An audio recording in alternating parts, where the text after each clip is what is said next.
Hello everyone, welcome back to my channel TR learners. మన ఛానల్లో upload చేసే videos మీకు నచ్చుతున్నాయని నాకు ఎలా తెలుస్తుంది? తెలియాలంటే వాటిని మీరు లైక్ చేయాలి. ఓకేనా?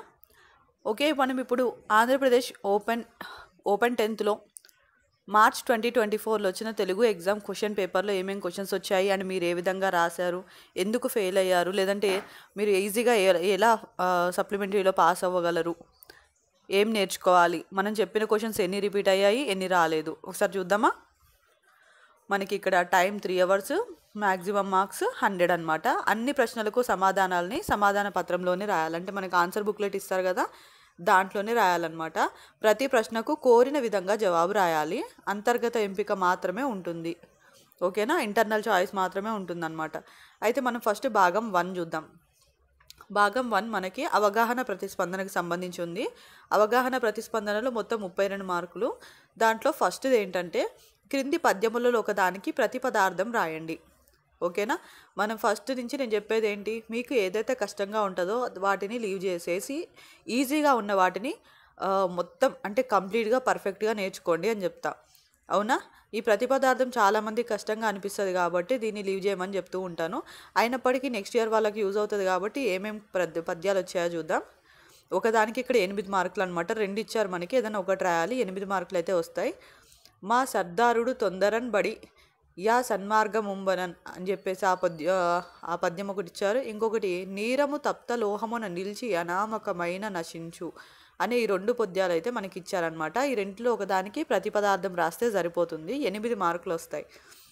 అండ్ నెక్స్ట్ వచ్చేసి క్రింది పద్యాలలో ఒక దానిని పాదభంగం లేకుండా పూరించి భావాన్ని రాయండి. అంటే పద్యం రాయాలి, తర్వాత పద్యానికి భావం రాయాలి. దానికి మనకి 8 మార్కులు అయితే ఉన్నాయన్నమాట. ఇక్కడ చూడండి ఏమేం పద్యాలు ఇచ్చారు. తన చూపంబుది మీద పైకిం గుప్పించి లంఘించు చోన్. హనుమంతుడికి సంబంధించి మనకి ఒక లెసన్ ఉందనుకుంటా, ఆ లెసన్ నుంచి ఇచ్చిన పద్యం ఇది. ఇంకోటేమో అనవుడు నల్ల నవ్వి పారములై యబీసి తాన్నముల్. ఓకేనా? ఈ 2 పద్యాల్లో ఒకదాన్ని పూర్తిగా రాసి దానికి భావం కూడా రాస్తేనే మనకి 8 మార్కులు. పద్యానికి 4 మార్కులు అండ్ భావానికి 4 మార్కులు అనమాట.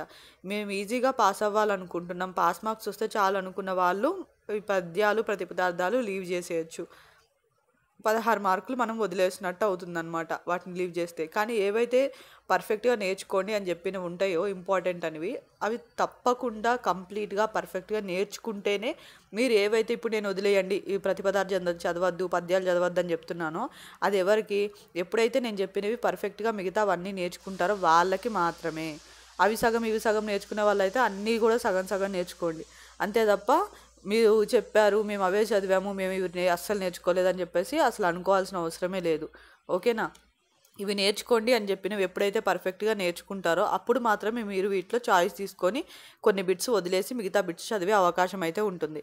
నెక్స్ట్ థర్డ్ వన్ చూద్దాం. క్రింది గద్యాన్ని చదివి ఇచ్చిన ప్రశ్నలకు సమాధానాలు రాయండి. ఇక్కడ ఒక గద్యం ఇచ్చారు, దాని నుంచి ఒక 4 ప్రశ్నలు ఇచ్చారు. ఒక్కొక్క ప్రశ్నకి 2 మార్కులు.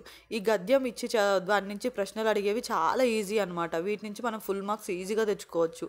కింద ఇచ్చిన ప్రశ్నలకి జవాబులన్నీ మనకి ఇచ్చిన గద్యంలోనే ఉంటాయి. కొంచెం జాగ్రత్తగా చూస్తే చాలు, ఆన్సర్స్ అన్నీ దొరికేస్తాయి. వాటిని మీ ఓన్గా రాయలేకపోయినా పద్యం మనకి ఏదైతే గద్యం ఇచ్చారో ఆ గద్యంలో ఉన్న వాక్యాన్ని అదే విధంగా రాసినా కూడా మనకి ఫుల్ మార్క్స్ వచ్చేస్తాయి అనమాట. ఓకేనా? ముందు మనం ఏమేమి క్వశ్చన్స్ ఇచ్చారో చూద్దాం, తర్వాత గద్యంలోకి వెళ్దాం. అలా అప్పుడు మనకి క్వశ్చన్స్కి సమాధానాలు అనేవి ఈజీగా దొరుకుతాయి అనమాట. ఈ క్వశ్చన్ పేపర్ని అయితే నాకు దుర్గాప్రసాద్ గారు ప్రొవైడ్ చేశారు. థ్యాంక్ యూ అండి. ఓకే, చూద్దాం. ఎలాంటి చదువు ఇబ్బందులు చేటు? ప్రపంచ స్వభావం ఏమిటి? వేటిని జాగ్రత్త చేసి ఉంచుతానన్నాడు? పై గద్యం ఆధారంగా ఒక ప్రశ్నను తయారు చేయండి. ఇలా మనకి 4 ప్రశ్నలు ఇచ్చారు. ఒక్కొక్క దానికి 2 మార్కులు, 8 మార్కులు అనమాట. ఎలాంటి చదువులు ఇబ్బంది చేటు? డబ్బు లేని చదువు ఇబ్బందుల చేటు. ఓకేనా? ఫస్ట్ దానికి ఆన్సర్ అనమాట. ప్రపంచ స్వభావం ఏమిటి? వచ్చే ఏడైనా చదువుతానో చదవనో, కాలం జరిగిపోయే కొద్దీ స్నేహాలు పాతబడిపోతుంటాయి, కొత్త పరిచయాలు కలిగే కొద్దీ పాత పరిచయాలు అడుగున పడిపోతూ ఉంటాయి. ఇది ప్రపంచ స్వభావం. ప్రపంచ స్వభావం ఏంటి అంటే కొత్త పరిచయాలు కలిగే కొద్దీ పాత పరిచయాలు అడుగున పడిపోతూ ఉంటాయి. ఇది ప్రపంచ స్వభావం. అండ్ నెక్స్ట్ వచ్చేసి కాలం జరిగిపోయే కొద్దీ స్నేహాలు పాతబడిపోతూ ఉంటాయి. ఇది ప్రపంచ స్వభావం అన్నమాట. మోస్ట్‌గా చెప్పాలంటే ఆన్సర్ ఏంటంటే కాలం జరిగిపోయే కొద్దీ స్నేహాలనేవి పాతబడిపోతూ ఉంటాయి. అది ప్రపంచ స్వభావం. వేటిని జాగ్రత్త చేసి ఉంచుతానన్నాడు. కనుక ఈ సెలవులకు మా ఊరు వస్తాననే అనుకుంటున్నాను. నీ వంటి ఆర్ద్ర హృదయుడు పల్లెటూరు వచ్చి ఇక్కడ ప్రజలు పడే కష్టాలు తొలగిపోతే పల్లెటూర్లు మానవ సంఘానికి ఈయగల ఆనందాన్ని చూస్తే ఎప్పటికైనా మంచిది. ఈ విషయం వెంటనే తెలపాలి. నారింజ పళ్ళు, కొబ్బరి కురిడీలు జాగ్రత్త చేసి ఉంచుతాను. తప్పకుండా రావాలి సెలవు. ఇదొక లెటర్లో పాయింట్ లాగా ఉందండి.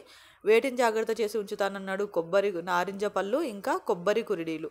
ఓకేనా? ఆన్సర్ ఏంటి? నారింజ పళ్ళు, కొబ్బరి కురిడీలు. పై గద్యం ఆధారంగా ఒక ప్రశ్నను తయారు చేయండి అని చెప్పేసి అడుగుతున్నాడు కదా. మనం ఒక ప్రశ్నని తయారు చేద్దాం.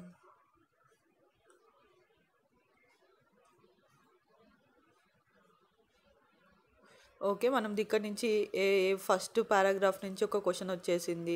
సెకండ్ పారాగ్రాఫ్ కాదు, ఫస్ట్ సెంటెన్స్ నుంచి ఒకటి వచ్చేసింది. సెకండ్ సెంటెన్స్ నుంచి ఒకటి వచ్చేసింది.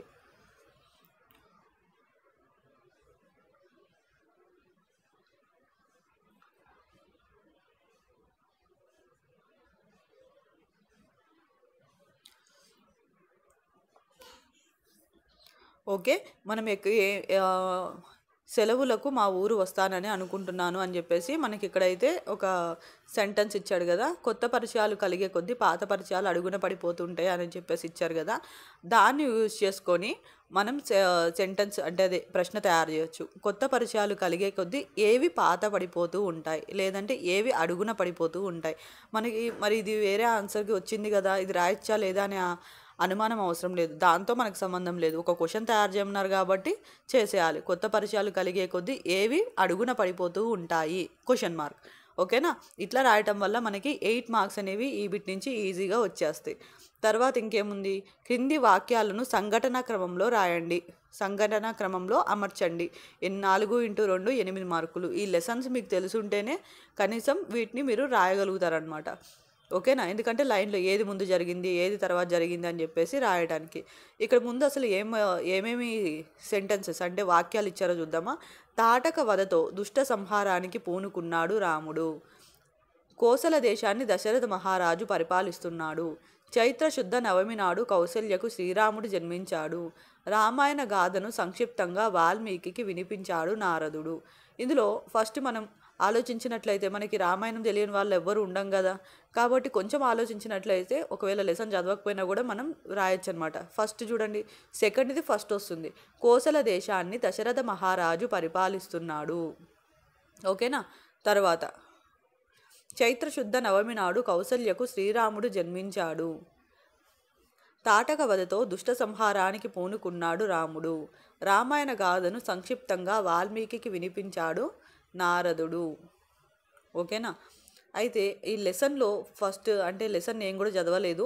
ఒకవేళ లెసన్లో నారదుడు చెప్తున్నట్టుగానే ఉండున్నట్టయితే ఈ లాస్ట్ సెంటెన్స్ ఏదైతే ఉందో అది ఫస్ట్ వస్తుంది. మిగతావన్నీ యాజ్ ఇట్ ఈస్ నేను చెప్పినట్టుగానే వస్తాయి. ఓకేనా? నెక్స్ట్ భాగం 2 చూద్దాం. ఇప్పటివరకు అయితే నేను ఇంకా నాన్ డీటెయిల్ అంటే ఉపవాచకం ఇంకా అసలు ఓపెన్ చేయలేదు, అంటే ఎక్స్ప్లెయిన్ కూడా చేయలేదు మీకు. నెక్స్ట్ భాగం 2 వ్యక్తీకరణ సృజనాత్మకత 40 మార్కులకు ఉంది. ఏమేం క్వశ్చన్స్ ఇచ్చారో చూద్దాం. ఈ క్రింది ప్రశ్నలకు సమాధానాలు రాయండి. 4x4 16 మార్కులు అనమాట. ఇక్కడ మనకి ప్రశ్నలు ఇచ్చారు. ఏమేం ప్రశ్నలు ఇచ్చారో చూద్దాం. ఒక్కొక్క ప్రశ్నకి 4 మార్కులు, 16 మార్కులు మనకి ఈ బిట్ నుంచి వస్తాయి. 5వ ప్రశ్న, వెన్నెల పాఠాన్ని రచించిన ఎర్రన గురించి రాయండి. అంటే ఎర్రన యొక్క కవి పరిచయం అనమాట. ఓకేనా? ఎర్రన కవి పరిచయం రాస్తే ఆయన కాలం ఇంతకుముందు చెప్పా కదా, ఆ విధంగా రాస్తే సరిపోతుంది. 6వది వ్యాసం అనే సాహిత్య ప్రక్రియను వివరించండి. 6వది వ్యాసం అనే సాహిత్య ప్రక్రియను వివరించండి. 7వది గోరంత దీపం పాఠం ద్వారా మీరు గ్రహించిన ముఖ్యమైన 4 విషయాలు రాయండి. 8వ ప్రశ్న, భరతుడు పాత్ర స్వభావాన్ని వివరించండి. ఈ 4 ప్రశ్నలకి కూడా సమాధానాలు రాయాలి. తర్వాత వచ్చేసి ఈ క్రింది ప్రశ్నలకు సమాధానాలు రాయండి. 3x8 24 మార్కులు. ఇందాక రాసినవి 4 మార్కుల ప్రశ్నలు. వాటి కనీసం 8 నుంచి 10 వాక్యాలలో అంటే 10 లైన్లలో ఆన్సర్ అనేది రాయాలి. వాక్యాలు కాదు, లైన్స్ అనమాట. అలాగే ఈ 8 మార్కులు వాటికి కనీసం 20 లైన్లు అయినా సరే ఆన్సర్స్ రాయాలి. ఏమైతే చూద్దాం. 9వ ప్రశ్న, చిత్రగ్రీవాన్ని గురించి మీ సొంత మాటల్లో వర్ణించండి. లేదా చరిత్ర నిర్మాతలుగా స్త్రీలు ప్రధానంగా ఉన్నారనే భావన సంపాదకులకు కలగడానికి గల కారణాలను వివరించండి. ఓకేనా. ఇక్కడ మనకి 9వ ప్రశ్నలో ఈ 2 ప్రశ్నల్లోంచి ఏదన్నా ఒక ప్రశ్నని సెలెక్ట్ చేసుకుని చూస్ చేసుకునే అవకాశం అయితే ఉందన్నమాట. తర్వాత 10వ ప్రశ్న, సీతారామ కళ్యాణాన్ని గురించి రాయండి లేదా సీతాపహరణ గురించి రాయండి. ఈ రెండిట్లో కూడా ఏదైనా ఒక ప్రశ్న మాత్రమే రాస్తే సరిపోతుంది. తర్వాత 11వ ప్రశ్న, చూడా కర్ణునికి వీణా కర్ణునికి మధ్య జరిగిన మాటలను సంభాషణ రూపంలో రాయండి లేదా విద్వాన్ విశ్వం కవిత్వాన్ని ప్రశంసిస్తూ మిత్రునికి లేఖ రాయండి. ఓకేనా. మీకు లెటర్ రైటింగ్ ఒకటి వస్తుంది, మిత్రుడికి వచ్చేది అంటే ఫ్రెండ్కి రాసే లెటర్ ఒకటి వస్తుంది అని చెప్పుకున్నాం కదా, అది ఇదేనమాట. ఆ మధ్యలో విద్వాన్ విశ్వం అనేది విషయం అనమాట. లెటర్లో ఏదైతే విషయం అనే దగ్గర అంటే మిడిల్లో మ్యాటర్ రాస్తామో ఆ మ్యాటర్ దగ్గర విద్వాన్ విషయానికి అతని యొక్క కవిత్వాన్ని గురించి ఏమన్నా కొన్ని సెంటెన్సెస్ రాసి మిగతాది మొత్తం నేను చెప్పినట్టు యాజ్ ఇట్ ఈస్గా లెటర్ రైటింగ్ రాసేస్తే మీకు లెటర్ రైటింగ్లో ఫుల్ మార్క్స్ వచ్చేస్తాయి. 8 మార్క్స్కి ఉన్నట్టుంది మీకు లెటర్ రైటింగ్. ఓకేనా. అండ్ ఇలాగే సీతారామ కళ్యాణాన్ని గురించి రాయండి, సీతాపహరణ గురించి రాయండి. వీటిని కూడా మీరు ఓన్గా రాయొచ్చు. నెక్స్ట్ భాగం 3, భాషాంశాలు. 28 మార్కులకు ఉంది. ఈ క్రింది 5 ప్రశ్నలకు అడిగిన విధంగా జవాబులు రాయండి అని చెప్పేసి ఇచ్చారు. 5 × 2 10 మార్కులు, ఒక్కొక్క దానికి 2 మార్కులు అనమాట.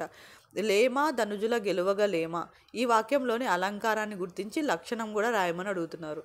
తర్వాత 13వది, అతిశయోక్తి అలంకార లక్షణం ఇంకా సోదాహరణంగా రాయండి అని చెప్పేసి అడుగుతున్నాడు. అండ్ 14వది, అనల జ్యోతుల నీ పతివ్రతల బాపాచారులై డాయు, ఈ పద్యపాదానికి గురులఘువులు గుర్తించి ఘన విభజన చేసి రాయండి అని చెప్పేసి అడుగుతున్నారు. ఇది కూడా ఈజీ అని అనమాట. ఉత్పలమాల పద్య లక్షణాలు రాయండి. ఓకేనా. ఇవన్నీ ఆల్రెడీ మన ఛానల్ ఇంతకు ముందే చెప్పేశాను. నెక్స్ట్ 16వ ప్రశ్న, సుగ్రీవాజ్ఞ ఈ జాతీయాన్ని వివరించి సొంత వాక్యం రాయండి. అండ్ తర్వాత వచ్చేసి ఈ క్రింది ప్రశ్నలకు కోరిన విధంగా జవాబులు రాయండి. అమ్మ అపురూపములు చేసి అందరికీ పెట్టింది, గీత గీసిన పదానికి అర్థం అన్నమాట. తర్వాత 18వది, అనృతములాడుట వలన నవ్వుల పాలవుతాం. అనృతం అంటే ఏంటి? గీత గీసిన పదానికి సరైన అర్థాన్ని గుర్తించి రాయాలి. బాధ, అబద్ధం, అసూయ, రహస్యం. తర్వాత మనోరుగ్మతకు ఔషధాలు లేవు, గీత గీసిన పదానికి పర్యాయ పదాలు రాయాలి.